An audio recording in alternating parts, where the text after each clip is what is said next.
Edward walks towards the interior balcony, leans into its polished wood, and surveys the main room of his arcade 2 floors below. Sun streaming through the glass ceiling, the whole thing at this angle blanched into near whiteness. The red jackets of his staff in brilliant contrast. He is rather proud of the jackets. The idea is to give them a little confidence, the younger ones, with their thin necks, their bad skin and fear of getting it wrong. Dress a man in red velvet and he's equal to anything. He watches them moving through the aisles, straightening books that have yet to be pulled from the shelves and chairs that have yet to be sat on. 12 red figures, all in motion for fear of looking idle. But the brass columns have already been shined to a state of perfect reflection, and the shelves have been wiped clean of dust. 400 feet of cedar shelving, 700,000 books, everything from geology to gladiators, Persian myths to phrenology, Buddhism to pigeon breeding. Too many books for a city this size. He may have got carried away, but that is the point. Let them see for themselves how wide the world is. Let them see what it can hold.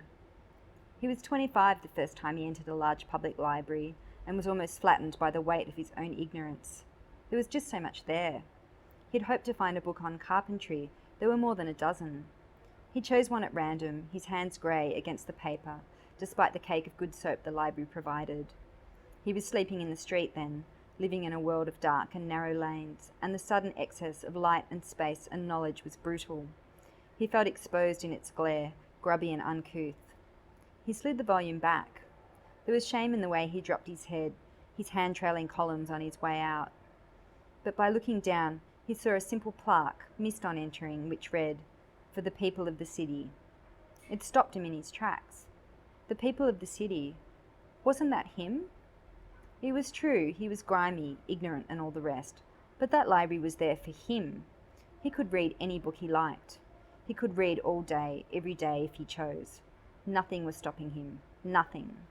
The power of this thought was dizzying. The world spread before him. Now he hopes, more than anything, that the arcade will be a place of wonder, of generosity and small revelations.